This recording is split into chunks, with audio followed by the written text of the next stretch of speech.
जय Hind aspirants, this is Ahir and welcome back to SSB crack exams. Karnataka सरकार जो कि सिद्धरामैया जी मुख्यमंत्री हैं, वो लीड कर रही है चलो दिल्ली प्रोटेस्ट।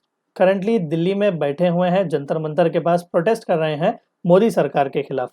तो आज के इस वीडियो में हम जानने की कोशिश करेंगे कि दरअसल ये प्रोटेस्ट क्यों किया जा रहा है, और उनमें से एक एमपी ने बहुत ही एक एक्सट्रीम सा स्टेटमेंट कहा हुआ है कि भाई अगर उनकी मांगें पूरी नहीं करेंगे तो एक सेपरेट कंट्री का यहाँ पर डिमांड किया जाएगा। तो आज के इस लेक्चर में उसी से रिलेटेड इंपॉर्टेंट सा इन्फॉर्मेशन जानने की कोशिश करेंगे। तो आइए वीडियो को शुरू करते हैं। तो रिसेंटली न्यूज़ चैनल में छाया हुआ था कि कांग्रेस गवर्नमेंट जो कि कर्नाटक में बनाई गई है रिसेंटली इलेक्शंस के बाद, तो वहां पर मुख्यमंत्री सिद्धरामैया जी जो है वो दिल्ली आए हुए थे वेडनेसडे, और उन्होंने वहां पर चलो दिल्ली प्रोटेस्ट जो है वो लॉन्च किया हुआ है दिल्ली के जंतर मंतर एरिया में। अब यहाँ पर किस रीजन के लिए सेंटर गवर्नमेंट के खिलाफ ये प्रोटेस्ट लॉन्च किया गया है, उनका कहना यह है कि सेंटर ने फाइनेंशियल इनजस्टिस किया हुआ है सदर्न स्टेट्स को लेकर। अब जाहिर सी बात है कि कर्नाटक और बीजेपी लेड यूनियन गवर्नमेंट जो है वो टैक्स के डिवोल्यूशंस को लेकर कई सारे नॉन रिसीव्ड स्पेंडिंग जो फंड आने वाले थे उस पर रिलेटेड ड्रॉट रिलीफ मेजर्स जो सेंटर से कर्नाटक को जाने वाले थे, और कई सारे इरिगेशन और portable water related projects halt होने की वजह से ये गुस्सा और आक्रोश स्टेट गवर्नमेंट में है।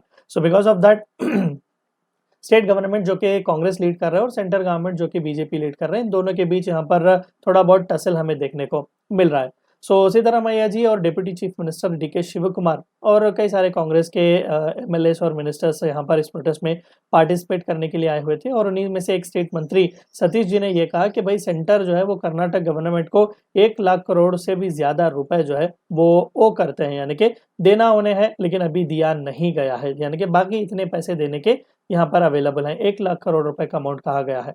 और सिद्धरामैया जी ने प्रोटेस्ट में स्पीच के दौरान ये भी कहा कि कर्नाटक जो है वो लगभग इस साल 4.3 लाख करोड़ रुपीस जो है वो टैक्स की तरह यहाँ पर कंट्रीब्यूट कर रहा है।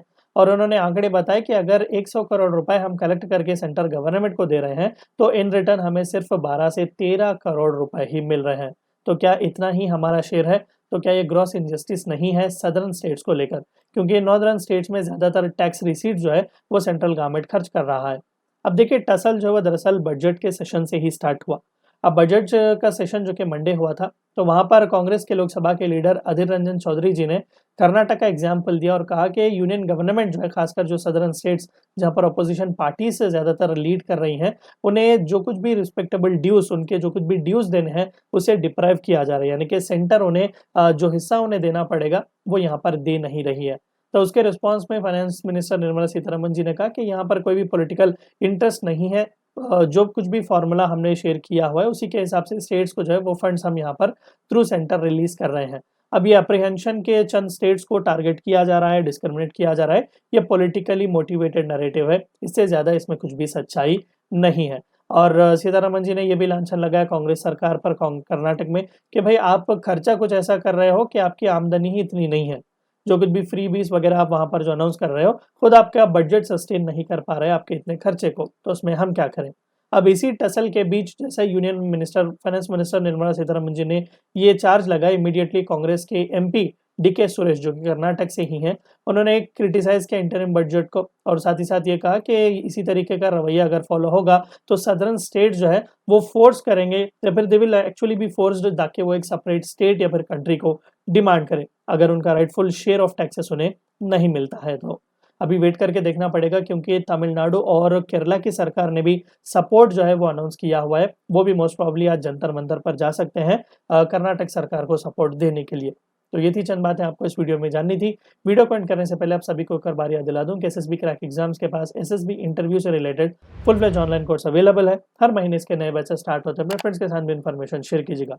We also provide you courses like NDA, CDS, AFCAT and Warrior 10 is a code which you should use so that you get 10% discount. Meet you next time. Until then, stay healthy, stay safe. Thank you for watching my lecture. जय हिंद। अगर आप एक defence aspirant हैं और SSB interview, NDA, CDS, AFCAT जैसे exams के लिए prepare कर रहे हैं तो आप एसएसबी क्रैक एग्जाम्स के कोर्स को चेक करना ना भूलें। आप हमारी लर्निंग एप्लीकेशन को गूगल प्ले स्टोर से भी डाउनलोड कर सकते हैं।